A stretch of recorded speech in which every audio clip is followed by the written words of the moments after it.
All right, yes, let's do this. So I have to apologize a bit. You maybe heard that slides.com is currently down.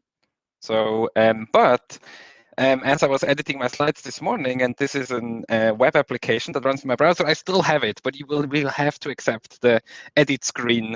And there's like a top bar that updates, and it tells me to fail to save all the time. So I'm guarding this tab since this morning very, very hard to make sure I'm not losing it because I would have to recreate my session. But let's start. Let's not get hang up with these little technical issues. I want to talk about today not about technology, not about specifically decoupled, not about GraphQL versus JSON API, everything that I've given other talks before. Today, I want to talk about personal things. I want to talk about how we all deal with high demand work. And I specifically use high demand because it doesn't mean that this has to be 12 hours. It can also be if you work only 4 hours, it can be high demand. So this is not in any way saying you should work more or less. It's more about things that I learned that help me how to handle high demand work. And I really believe in the trade that we are in systems where we work remotely, we work in different time zones. All of us do high demand work. And I just want to share things that I've learned, but also maybe trigger a bit discussion about things that you maybe that works for you. But first about me, my name is Michael. I'm originally from the Europe. I'm from Switzerland, but I live today in the US, where I enjoy all kind of different things, mostly with my dog. PSA, you will see many dog pictures during this session. And yeah, I like to go outdoors. I like to go fishing, but I also like to do tech. And so a little bit about myself. As mentioned, I grew up in Switzerland. Switzerland has a big focus on apprenticeships. So I did an apprenticeship in IT. And to be honest, that's where I really realized what actually work really means, the good and the bad things. You always hear in school how work is going to be, but I don't think unless you actually do it. I then, as most Swiss males, we get called into the military. So I ended up in being a first lieutenant because really fast I realized that just doing a regular soldier's job is not for me. So I learned quite fast that I really like to lead people and organize and manage. And so I ended up being a first lieutenant in the Swiss Air Force. And then I switched to Amazy, and since then I'm the CTO, and I have to say I'm still learning every single day. There is something new stuff to learn. Now, what am I doing within the Amazy Group? I basically have 3 jobs, and that's maybe one of my factors that I have quite a high demanding work. I'm not suggesting anybody to have 3 jobs at once, but as one of the founders and the owners, this is just how it ends up, and I'm constantly working on making sure that myself, I probably have just 1 job, maybe in the future. But these 3 jobs basically consist being a board member of the Amazy Group and some of the subsidiaries that we have. And that's really questions around a lot of steering. It's the big questions, where we're going, what is going to happen in the next year. So it's really more strategic and really bigger questions. Then my second job is I'm the CTO of all of the group. So I'm responsible about the security, the IT in general, the strategy, where are we going, what tools are we using, where are we investing. And then I'm also the CTO of the Amazy.io, one of the subsidiaries, and we're part of the management. And there it's really more about system engineering, architecting our open source hosting Lagoon, figuring out how do we structure the teams with a 24-hour all over the world, follow the sun system. So there's a lot of leadership. I'm the manager of a couple of our people. So there's a lot of human factors involved there, and also a lot of technology. So you can see I'm quite busy. I have a lot of stuff to do. But I also want to acknowledge some things, that the things that you hear today that work for me, they might not work for you. Just because they work for one person, this will never mean this will work for everybody. I can speak about what I know, and I can speak what have worked and what have not worked. And also I want to say that maybe things that I mentioned today, they might not work in a year for me. I totally changed how I work. I used to sleep in really, really long and worked really late, like till 2, 3 a.m. And this has completely changed for me. I try to go to bed always before midnight, and but I also get up at 6 a.m. And the third and the most important acknowledgement, I have to say I really love my job, and I'm aware that this is a huge privilege. That unfortunately not everybody of us has a job that they can really say they really love and they're able to shape. So some of the things today you might hear and you say, that's all sounds great, Michael, but I cannot do this. And I'm fully aware that this is maybe the case. And yeah.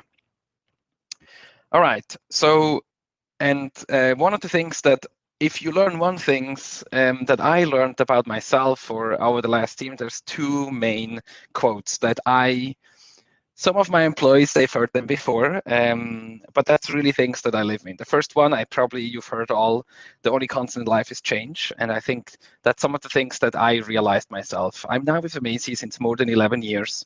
But I also realized that even if I had the best job after 3 years roughly starts to be boring, starts to be something that you have done it now a couple of times. It's not interesting anymore. And I think that's really the case for one thing that I learned, that even if you have the best job right now, it doesn't mean that this will be the same forever, because you change, the company change. So accept that there will be change. Accept that things that are now good today might not be good tomorrow, or things that work today are not the same going to be tomorrow. And I think if you live with that, any change that comes up is going to be much easier to accept, to embrace, and to push forward. And the second quote that I really, really live by, and I have to remind myself every couple of weeks about this. And it goes, when everything seems to be going against you, remember that the airplane takes off against the wind, not with it.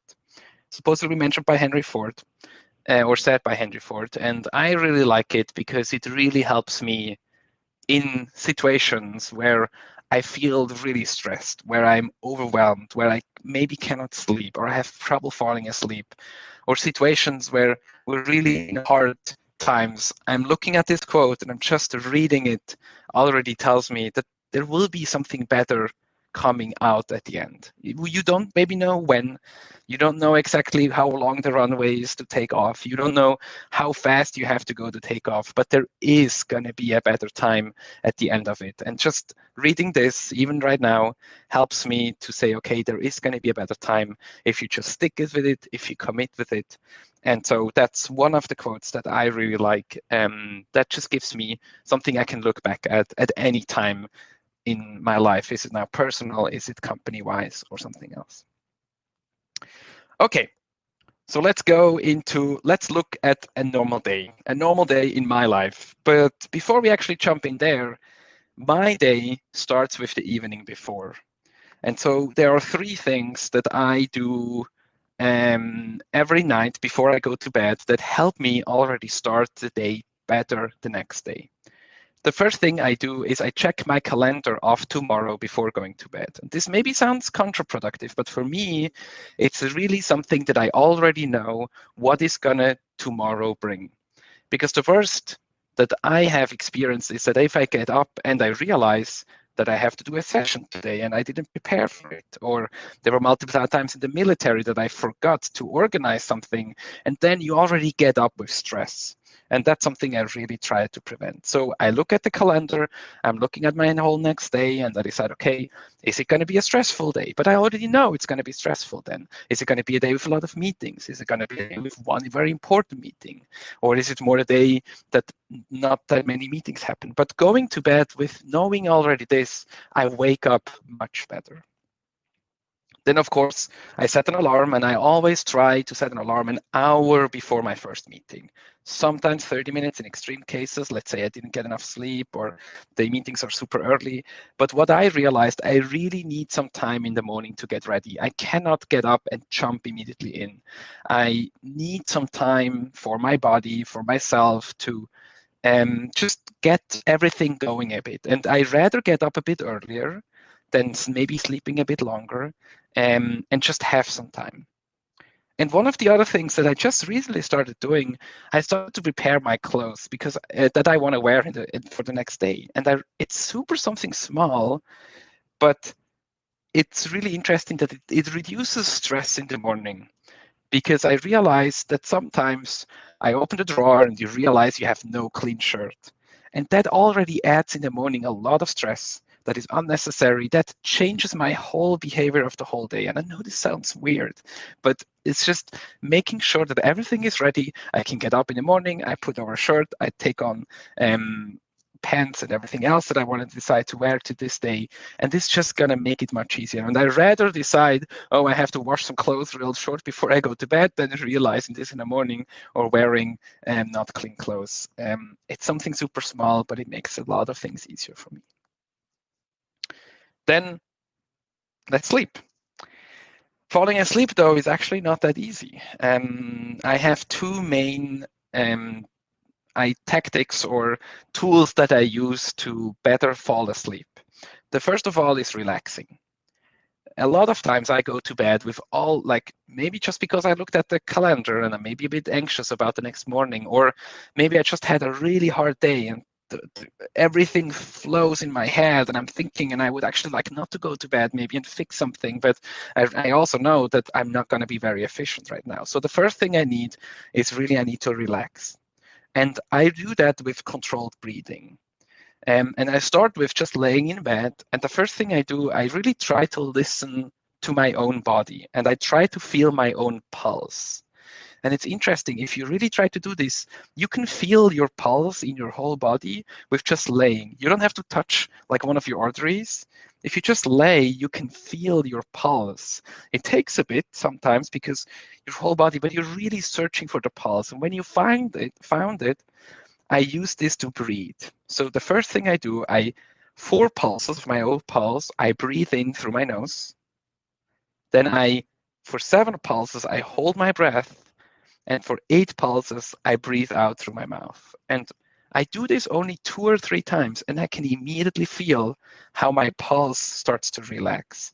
I cannot tell you exactly how this works, or why it works, or what changes physically, but it forces my own body to relax. And a lot of times the pulse comes immediately down.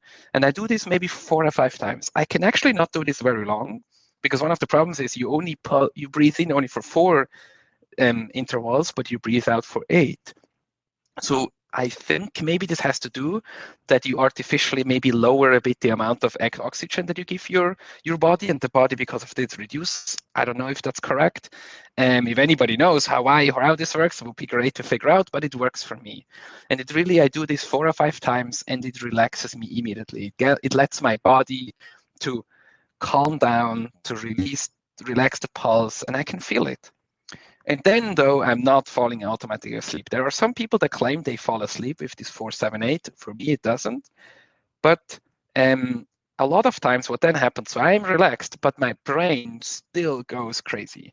My body maybe is not pulsing anymore, but my brain is still very active. And the other thing I learned is I'm trying to count down from 100. And I'm doing this now since more than 6 or 7 years. I'm not doing it every night. I just do it in a night that I can really have a hard time fall asleep. But I've never reached 0 in my life. And it's really interesting. I'm actually afraid of reaching 0. But maybe that makes me fall asleep faster. I don't know. The lowest number I ever reached, I think, is 7 or 8, something around that. But I never reached 0. And it's really, I don't know, maybe I reached 0 at one point. I've heard people that told me that they reached 0 and they just continued in -1, -2. Okay, that's also good. 0 doesn't have to be the end. But what is interesting about the 100 is everybody knows how to count up really easily. 1, 2, 3, 4, 5, no problem. But counting down, especially from 100, what I believe why this works, it gives your brain something to think about. So it gives your brain something to really focus on. And that helps your brain to not focus on all the other things that maybe also happen. And so it really gives my brain something to focus that it can do. It's not very hard, but it uses more brain capacity than counting up. And actually, sometimes what happens, I'm starting to count down, like 90, 89, 88, and suddenly I end up counting up again, and I'm realizing I'm back at like 95, and then like I realize, oh no, like my brain started to wander off, and it still counted, but it did the easier counting that my brain can do, which is the counting up. So I force itself to count down again, and it really helps me to fall asleep. So with this, I usually fall asleep within 5-10 minutes. And that's, at least for me, is really great that I know I don't have a hard time falling asleep. There are, though, definitely situations that I really cannot, where my brain, like all of this doesn't help. And then what I realized a lot of times is get up, do something else, go for a walk outside, read a book, watch something. But forcing yourself or trying for too long really doesn't work. So I definitely got up, was awake for another 2 hours, and then tried again, and then it finally worked. Then sleep itself. So one of the things that I really, really do is I turn off all notifications on my phone. And not only on my phone, but also in Slack. We use Slack, but if you have another chat system. And the idea, we'll see later, that not only I don't want to see the notifications during the night because they would totally wake me up again, especially in the phase that I'm trying to fall asleep, but also if I wake up, my phone is not full of messages, but we'll see that. As a member of management and as a company, though, that runs 24/7, there are cases that I need to get up in the middle of the night. And what I discussed with my team, we use PagerDuty at Amazee.io, and so I have phone calls enabled for numbers that I know. The robot calls that I still receive from Switzerland sometimes don't wake me up. So there is a way for my team to reach me at any time, and they know they just open a PagerDuty ticket, they assign it to me, and I will be there no matter the time, no matter what it is. Even if it's something tiny and they're unsure and they just need an acknowledgement, I will be there for the team. But they need to create a PagerDuty. Ping me on Slack, this is not going to work. And the same also for my family. The fact that I live in another time zone than most of my family, they know that if they call me, I will be there. And that really helps me to relax. That really helps me to know that I will only get pinged if I really, really, really have to. But I also know that there is a way that the team will not be left alone if something goes really, really bad. The next thing, I try to sleep at least 6 hours. I tried less, and I can maybe do 1 day a week. I maybe can do 5.5 hours or maybe 5, but I really, really feel it. So for me, 6 hours is the minimum. I try to get 7, depends a bit sometimes. And on weekends, I do a bit more. But what I also realized on the weekends, I don't try to do like 12, 13, 14-hour sleeps, which I probably could.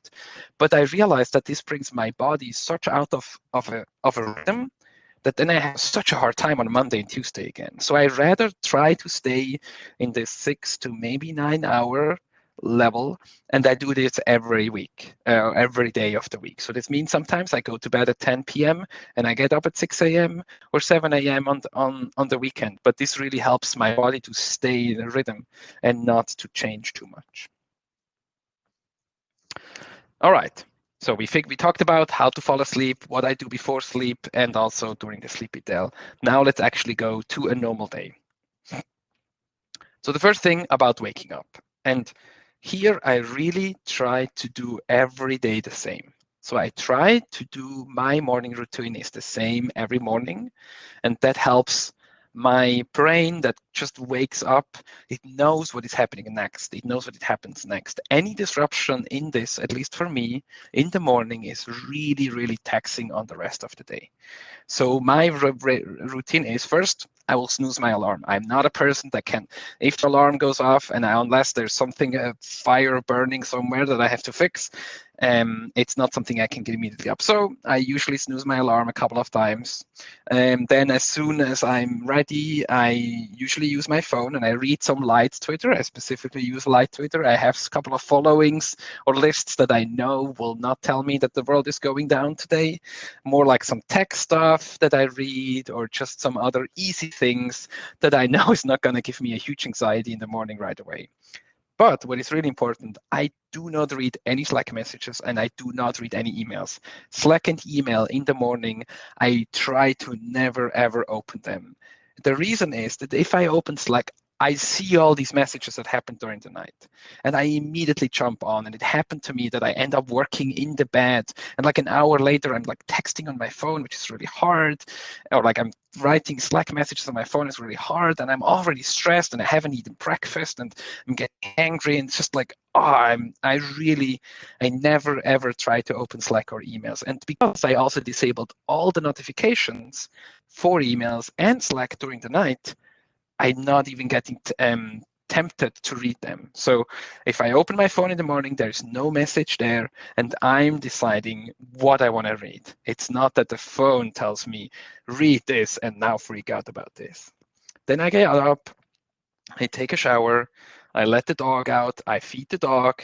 That's another thing. I always try to handle something else first. So I give treatment to something else. That's maybe something that is inside of me. I really like to help people. So giving, letting the dog out, feeding the dog already has been a good, something good that I did. And my dog is super happy when she got fed.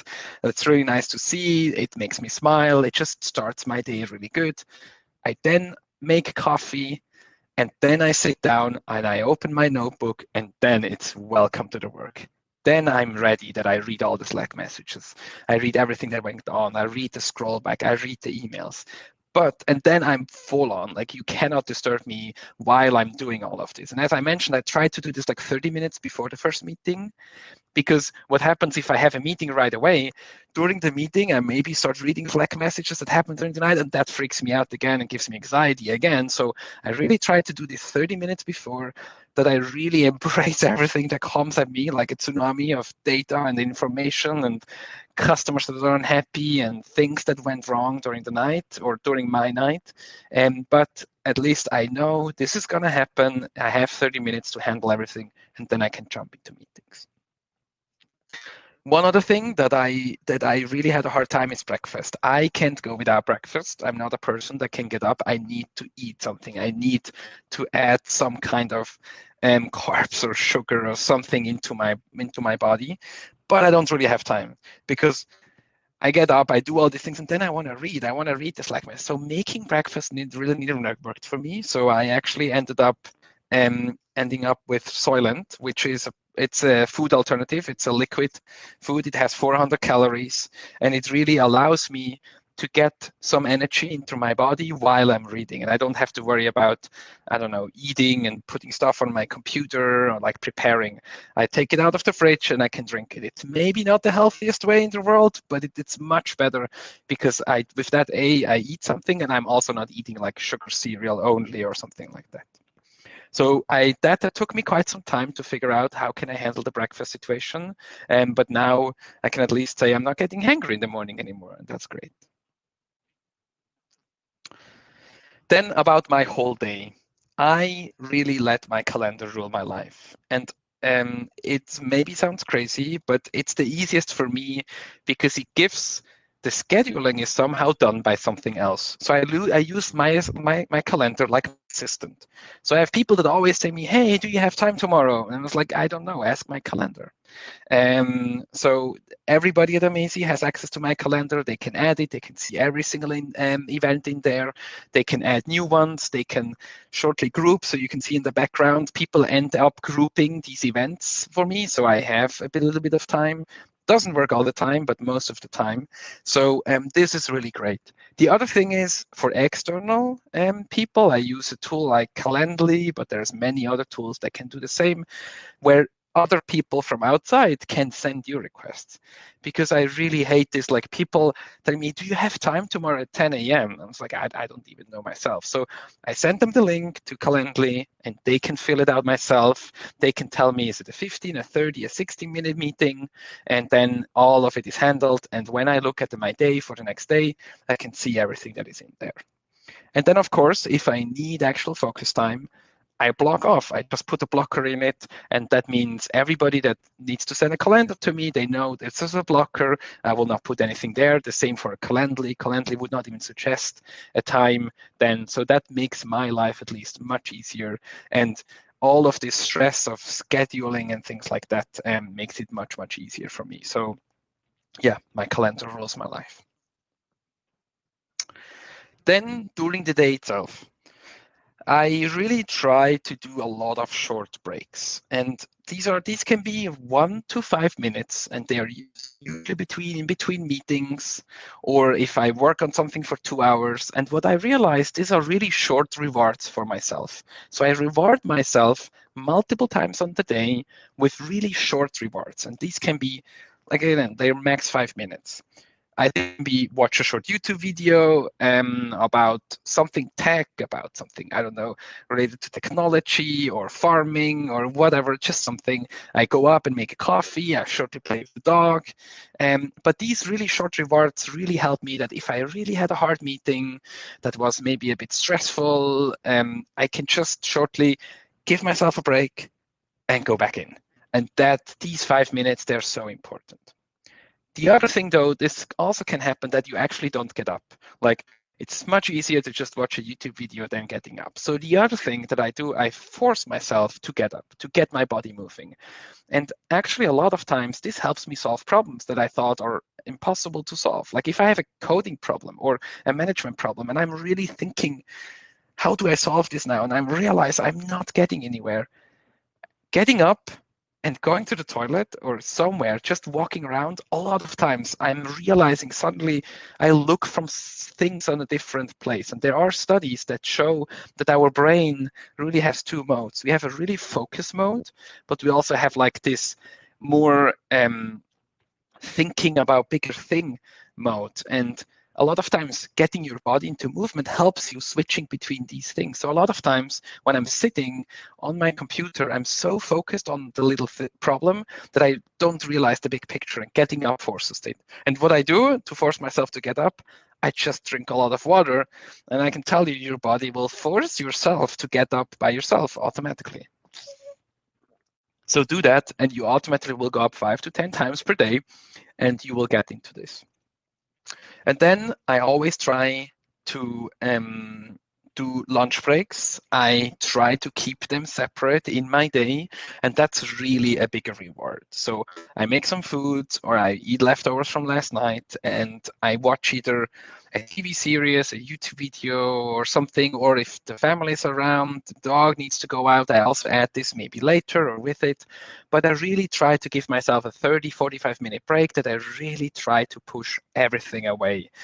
Usually my mornings are quite stressful because of a lot of meetings, and this is really the time that I really try to finish all of this, but not thinking about it. And then there's the next half a day. So I almost separate my day in actually 2 work days or 2 parts. There's the one before lunch and the one after lunch. And that also helps me to compartmentalize, like to understand, okay, what is really going on with my day and things like that. Then focus. So I realized myself I can really focus with music. If I don't have music running and I'm trying to code, I'm trying to focus, it doesn't work for me. My whole body starts to get tingly, or like there's something missing. So I'm pretty much all day long listen to music. I have really comfy headphones with noise canceling, so I can also block stuff around me, and I have different playlists.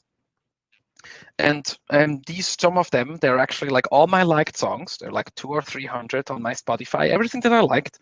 And I listen to them quite often. So the regular work, I actually listen to the same music almost every day. And I don't know why, but this really is something that this is like, I know what's coming. I know what music is there. It doesn't surprise me. It doesn't distract me. So it's really something that I know. This is music that I like, and I use this for regular work. I also have some motivational music. In my case, that's more like some epic movie scenes, movie score things. If I really feel down and I really want to get something done, that's my music I work with. I use Spotify suggestions if I'm really interested in new music, but again, I don't always be ready for this. So I really listen to this more if I have a good day, or if I feel like I can give my brain some capacity for other stuff. And then I also have instrumental only music because English is not my native language. So if I need to write blog posts or so, I really need to give my brain time to focus on what I'm doing, writing right now. So I have instrumental music only that does not have any language in it, which really helps my brain to focus and on really writing. Then another thing is focus with other people. I work from home. I work with my girlfriend that also works from home. And so if you walk into my room, it pretty much looks all the time the same. Me, my computer headset on. So she doesn't know, am I in a meeting right now? Am I just listening? Am I working? And so one of the things we found, there's a couple of different tools, but these looks are for flags that connect via USB to your computer, and you can change the color. They have an RGB LED in it. You could also build this yourself, by the way. It would be super easy. It's a bit more easier to do this. And what we decided is we have different colors. So if the flag is red, it means that I just talk to me via chat. So if she needs something from me, she can, but don't walk in front of me because I cannot take off my headset. But if she needs something, she can shortly write me a message, and she can reach me and I can tell her what's going on. If it's yellow, I'm just busy. You can distract me because I'm not physically presenting at the couple dev days right now, but yellow means I'm busy. And then if it's green or it's off, doesn't matter, then I'm not busy, and you can happily distract me. And that's really something that helped us, because we had many times where we distracted each other in front of really important meetings 5 minutes before I come with a question related to some big life decisions, and then it stresses each other out. And so I think that helps really us to understand where is the other person in which situation. All right, next, notification overload. We're not in New York City right now, even though I think we would always like to be, but New York City is for me like the typical notification overload city. And I think we also have the same in our tools, and especially my email account is probably New York City. It's a notification overload. So the first thing I did, and I did this a couple of years ago, I completely disabled any notification for emails. This means I do not get any notifications on the phone. I do not get any notifications in the notification center of my Mac. I realized nothing that comes in my email is that important that it couldn't wait for an hour. And again, a lot of urgent stuff happens anyway via Slack and PagerDuty. Now, this is the case for me. This is the case in our company. But what I do is every time I feel I have a bit of time, and I'm really asking myself, do I have time to click on the email tab in my browser right now or not? If I feel like, nope, I would not have time, I don't even try to do it. I don't try to overwhelm myself with it. So I really tell myself, do I have time? And then if I can follow up, or if I decide, I go through each one and I read them. A lot of times I go back from the bottom to up just to make sure that an email that has been in there for some time, I can look at that first. I mark each of them as read as I read them, and I follow up with them right away. So if I have time, I shortly reply. If not, I snooze them. So in Gmail, you can snooze your emails or other tools, and that really helps me to make sure that I don't miss anything. Because I had situations where I read an email and I forgot about it, and then maybe 2 days later, somebody says me, hey, I need an answer from you. And of course, that's not a really good thing. The other thing that I really do, I separate my private email from the company email. Yes, these unified inboxes, they're great, but I hate them. During work, I really want to focus on work stuff so that I don't get all coupons and whatever I could do, and my family is planning a trip there and stuff like that. I have them completely separated, and I have 2 different tabs for them, and I can decide when I want to watch which thing. And it's not the technology telling me what I should focus on. It's me telling the technology what I'm interested in right now. And yes, I'm trying Inbox Zero every couple of months, and I'm completely failing. So it never really worked for me. It maybe works for me a couple of days, and then I get sloppy. But at the end, for me, my Inbox Zero is the read state. So if something is read or not, this is something I know I still have to read, and that's what my Inbox Zero is. So I never see the sunset. I think there's a sunset in Gmail when you are at Inbox Zero. No sunset for me. Slack. And Slack really here can stand for any chat systems that we probably all have with the companies. One of the things I do, I try to be really strict with notifications in Slack to make sure that most channels I just have mention only. So if somebody writes something, I do not receive every single message that somebody writes. And only if somebody pings me, then I mention that. I also have some channels that have completely muted. So even if somebody pings me or mentions me, they don't get it. So I only have a couple of Slack channels, and in the amazing Slack, we probably have like 600 to 700 different channels. We have some for projects, for every customer, for internal with the customer, and we have fun channels. So there's a lot. So only some of them I actually get notifications for every single thing. The other thing I do is I disable thread notification as soon as I feel like, okay, now this is too much. I like the thread notification up front because I like to be informed. But if I'm working on it and I realize I'm always looking up and I have 2 or 3 messages that I didn't really read, I just decide, okay, that's it. I don't want to do this anymore. And then Slack, thanks for them that you can now group channels. So I group them by importance. I somehow have some of like read all the time. So these are the channels that I always want to have read. I always want to be up to date. These are, for example, internal team chats, management chats, or operational things like as a hosting company to know what's going on.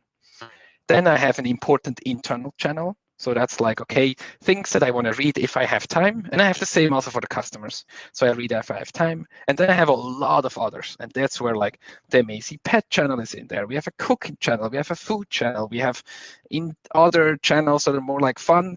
And I read them even really if I'm bored. So sometimes when I'm eating lunch and let's say I have another 5-10 minutes until a meeting starts, I read through them and I click through them and upload maybe a picture left there. But that's really the channels that, what I use a lot is Slackbot reminders. So if something comes in that I need some time to focus on and I don't have time right now, I use Slackbot to remind me in an hour, in 3 hours, tomorrow, whatever, like with the emails. And this helps me a lot because I have a lot of anxiety in terms of losing something that like somebody asks me something, I read it, I don't have time, and then I forget about it. And I think that's some of the worst things that I feel can happen. And so I really use the Slackbot reminders a lot to remind me about all these things. Then, of course, you have other ways to talk to you, and they're mostly family related. So iMessages, WhatsApp, or whatever, Threema and Signal and whatever. And I try to mute them as much as possible. Again, no notifications for them, so I can read them when I want. So in the evening, let's say I'm done with work and I want to see what happened with my family. We have a WhatsApp channel where like 30 people of the family are posting what the children are doing and things like that. And then I go to that channel and I read that and not actually, again, it shouldn't ping me. And then there's time where I really want to focus, where I want 100%. I don't want any distraction. And what I do, I turn off everything. A lot of times I have only one single app running on my Mac. I disable everything else. And I'm telling my team, hey, I'm off or I'm 100% focus time. Again, if you need to reach me, create a page duty ticket for me and I will come back out of my focus time. It's like the sleep. I come out of the time. You can call me if you need me, but I'm not there. And this really helps me to focus on really bigger projects, things that I know I need now 3 hours focus time. I put them in the calendar and I disable everything and they help me a lot. All right. So this is how I handle notification overload. And the last thing I want to tell you about is what I do, what I call personal retrospectives or the status report as shown here in the Apollo commander room, where each of the station were able to report their status with 3 colors. And so what I do, I choose a specific time that I will remember. So this means like, let's say on the shower on Saturday morning, or during lunchtime on Friday, or let's say if you work out during Sunday, like if you have some cornerstone that you do every week, I try to ask myself 3 questions. And the first thing is, did the positive things outweigh the negative things of this week? And I do this because no week will ever be perfect. Even though if you have the best job, there will be always things that are really bad in this week. Again, can be bad meetings, situation with customers, with employees, maybe with your family. But I want to know, did the positive things outweigh the negative things? That's the first question that I can just answer yes and no. Then the second question is, did I succeed in changing the last week's goals? So last week I set myself a goal and I just decide, did I succeed in changing it or did I succeed in adapting it? And then I can decide again, do I want to have a new goal or do I keep the same goal? Maybe I want to say, I want to drink more water. Did I reach this? Do I feel I want to continue doing this or do I not want to do this? And then the last question is, what will I change for the next week? And this is really dependent on the other two questions. And I always try to choose, of course, it's easy to say, I want to work out every single day the next week. I can promise you, if you're not already doing this, this is not going to happen. So I really try to choose something really tiny. Like I realized when I did this session, I realized that I actually don't have a water bottle with me all the time. So I search for a water bottle and I decide myself to use a water bottle now for the next couple of days. And these retrospectives, they really help me to constantly improve myself, to look at myself, how did the week go, change something small and constantly improve myself. And many of these things that you saw now, they came out of this. Like one of them is I always was very stressed in the morning with all the Slack messages that I saw. So I decided I will just turn off the Slack messages for one week. And 1 week later, I realized this improved my life so much. So I kept it. But I can tell you, when I decided to do this, I was worried, like, am I going to miss something? Is my team going to realize that I'm not immediately replying and things like that? So there was also a lot of anxiety involved. But just changing it for 1 week really helped me deciding, okay, let's try. If it's really bad, you will immediately know in 1 week. So basically, run your life as an agile sprint, a weekly sprint where you decide what you want to do.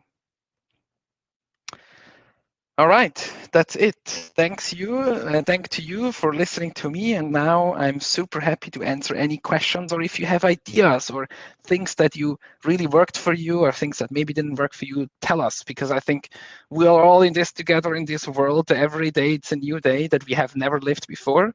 So I think the more we share, the better we all have it together. I see John asked, do you use any kind of Pomodoro timer or is everything in the calendar? I honestly never really used Pomodoro timers. I just have I was happy so far with my calendar. It tells me what I should do. It informs me 10 minutes before the next meeting. So I never really felt I needed it. But who knows? Maybe I will give it a try and we'll report back if it actually improved or not. I think, but I can totally see it. What I really like though is actually a physical object that I would like to try. So there are some timers that are like physical objects because I realize having something physical just allows me to focus more. Or I do something more if it has physical. So maybe, who knows? And I think there are a couple of physical timers that do Pomodoro things.